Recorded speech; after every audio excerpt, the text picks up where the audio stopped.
Hey everyone, this is Scott Levin, Chief Peacekeeper, and I am here for a talk with my good friend and colleague, Lara Brunstrom. Hi, Lara. Hello.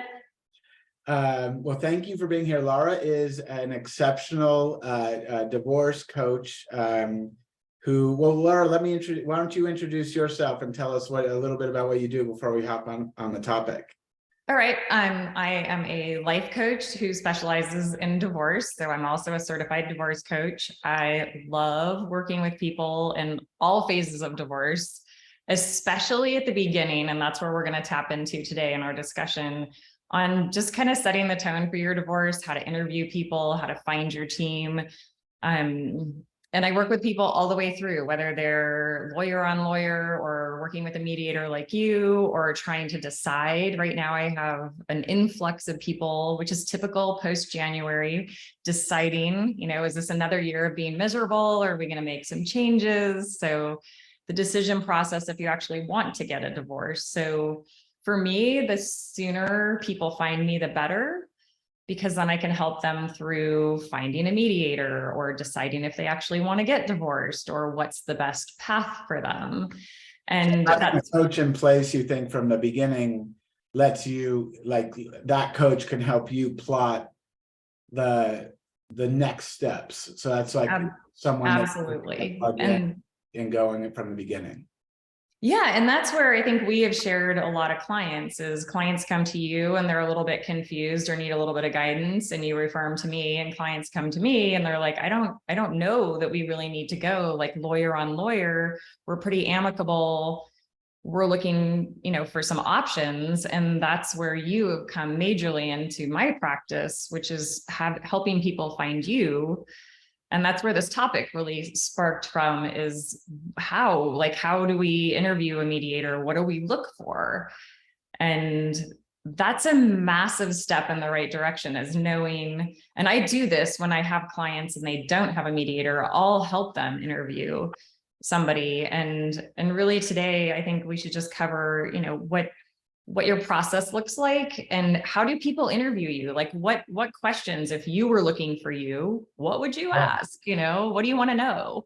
Yeah, so well, I appreciate that. So how to hire a mediator, who you should be looking for, and how do you explore those options? To start, I offer a free consultation for both parties together. So everyone does this differently. I'm an attorney mediator in California. So I only mediate divorces. I don't litigate divorces, although I've been a family law attorney since '04. So when people call me, usually it's one person initiating the call or the email. And the first thing that I say is that I offer a free consultation if both of you can come together, which can be done by phone, Zoom, or in person. But you have to kind of in my opinion, it's best to explore your divorce options together from the beginning. You jumped into the marriage together, you need to jump out together if mediation is going to be an option. So yeah, go on. I was just going to interject there and say, I find it from my angle really important that people do approach you, like even if it's one email. Like I know you did this with specifically one of the clients that I sent you, where one person approached you and you got the other spouse in really fast. Yeah, that's huge. And from the angle that I see, there's a huge trust thing there that goes on. So the faster you loop both people into talking to you, because then you're not somebody else's idea. Yeah, it's a commitment to neutrality. I mean, a mediator, the number one thing that someone that's practicing this as a professional, has to be committed to is neutrality, and bringing from the very beginning both parties into that exploration process is absolutely mandatory, in my opinion. So the mediator, the longer that someone's speaking to just one side without the other in that initial call or setup, the more you should kind of run for the hills. So that's the first thing, is that commitment to neutrality. And then when you're interviewing someone, in my opinion, I would want someone that is a family law attorney, someone that has litigation experience in their background, someone that is 100% committed to the mediation process, though. So they're not a litigating attorney who, quote unquote, also mediates. They're fully committed to being an attorney mediator, not someone that litigates divorces and mediates on the side. So, you're a family law attorney, you have a background in litigation, you're a full-time peacekeeper. And then finally, ideally, that person's a certified divorce financial analyst, which just means that they've passed tests that prove that they know about the finances of divorce, and they have to have commitment to taking certain continuing education classes to keep that designation, et cetera. So they have the financial side, they have the legal side, they're fully committed to the peacekeeping side. Now you're dealing with someone, you're in the right ballpark. Now, how do you decide between, two people that might have those same qualifications? It becomes a personality fit. So do you jive with the person? Can you see yourself talking about personal things with them present? I mean, this can get certainly, touching on personal topics, and you just want to kind of have a general sense of that person being a good person and someone that you feel comfortable with.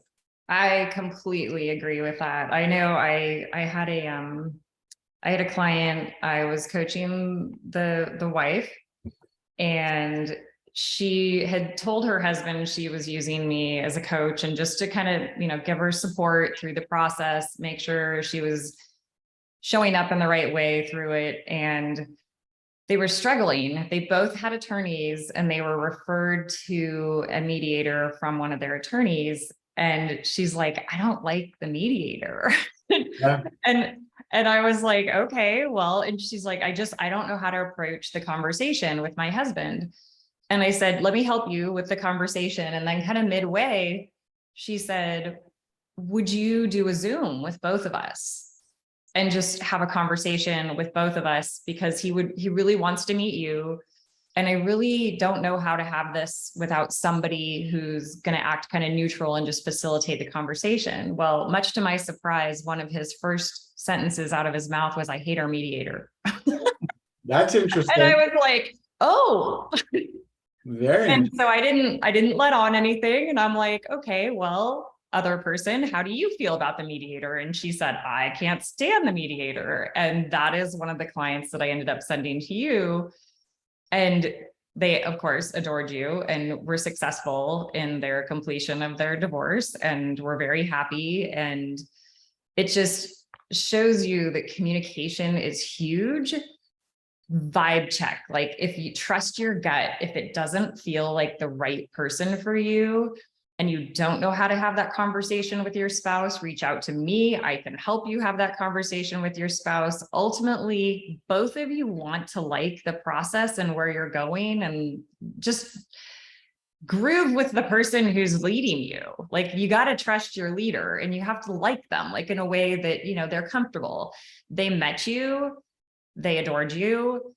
It was successful. Like, without that Zoom call, that mediation could have gone south. It could have been back to like lawyer versus lawyer. And they were really amicable. They had written a mission statement with me on what they wanted their divorce to be, what they wanted to honor in each other, what they wanted to come out with, and what looking like. And they were successful. That's because they committed to the process. They committed to you. You did your job well. And everybody got along, which isn't always the case. I mean, yet we've all had teachers, so, my 12-year-old's favorite teachers is his math teacher. Last year, he found math totally off-putting. I'm sure they were both teachers were trying to give some, the information they needed to give, but one inspired, one convicted, one made him feel comfortable, the other for whatever reason didn't. It wasn't that person is a bad person or wasn't trying, but now he's inspired. He wants to get to that class. He's passionate about it. He comes home and thinks about it. These are all things that you need someone you need to engage in the divorce process actively, be responsible for it for yourself. Can't just pass it over to someone else and say, here, do this for me. I know we've talked about that a lot over the years. You need to be in control. And to do that, you have to have someone that that makes you feel like that makes you want to be in control and want to take ownership over it. Absolutely. And I find a lot of times where I come into play with people, especially in mediation, is the power dynamic that happens in relationships. There's sometimes somebody who's wielding a little more power financially, so the other person needs a little bit of support to stand up for themselves and show up in a way that they feel like they're being fair to themselves, really. One thing I want to ask you that I would say is an important question for people to ask when they interview is, what can you do in the process? Like, can you take me to the finish line? Yeah, so how it works in my practice is that if the case is not open, we initiate a court case.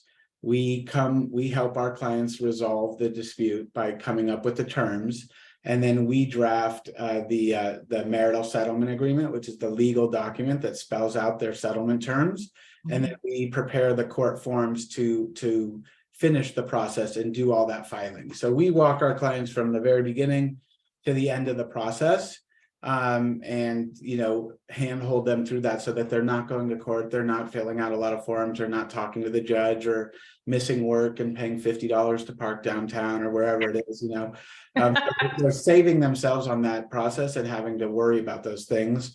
What they have to do, though, is understand that they're unlikely to get 100% of what they want. A mediator is not a judge; they're not ordering anyone to do anything.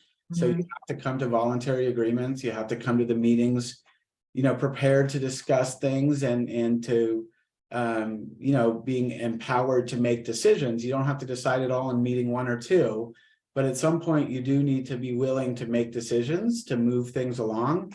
And so that's, again, where Lara can be really helpful to people, is to strategize, to understand what their options are, and to come to help those people arrive at feeling like they can make those agreements at some point during the divorce process. But I help people from beginning to end, but I need them to help themselves by be willing to listen to the other side, consider the options, and make decisions.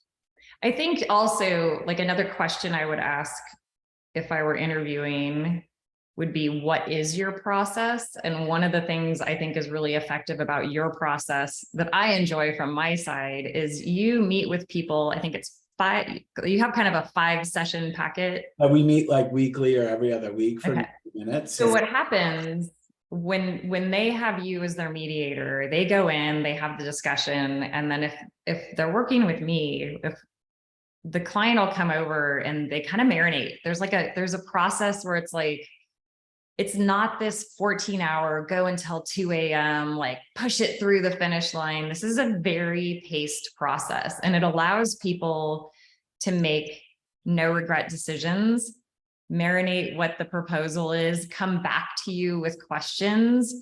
All of that is where they meet with you, and then whoever's working with me will come back and they'll say, okay, well, here's how it went.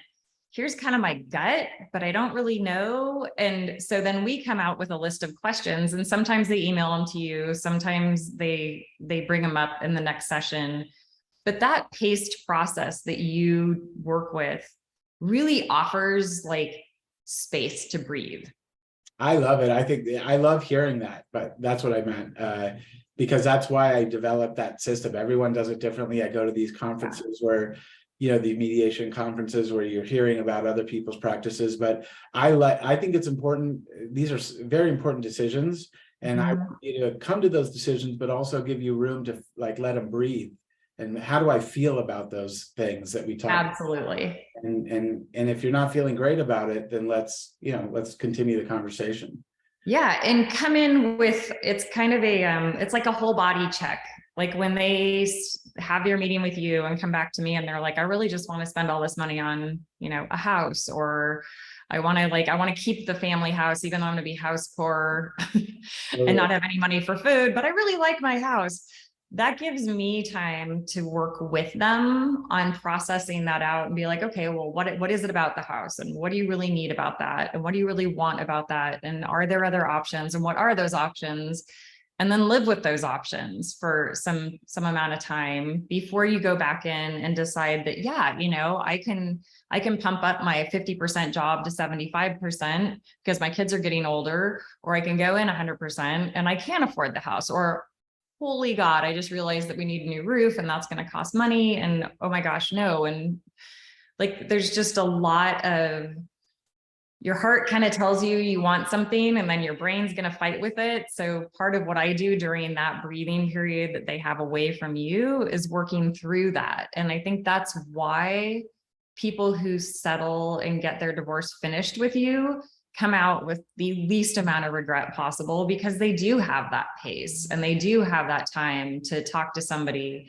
And I don't necessarily think that it's always like your girlfriends or a bro fest, like over beers or wine, where you're like getting everybody's opinions. These really need to be decisions that come from inside of yourself, not from public opinion. So we don't want you spending like a week on public opinion. We want you spending that time deciding for yourself, and then come back with questions, with like, how does this work? Or let's play this out. Or what does that look like from the other side? I love everything you said, Lara. And Lara and I are going to come out with some more videos. We have some other topics that we're going to record on this week or next. So check out those. But for now, you can contact us. We'll write the descriptions and the contact information in the bios. But you know, we've made quite a good pair here to helping people at all points of the divorce process try to get to the end in a way that, let's sum it up with the least regret possible. That's something that Lara just said that I think really hit home with me. So I appreciate you, and thank you for being here, and we'll record another one in the coming days. Sounds good.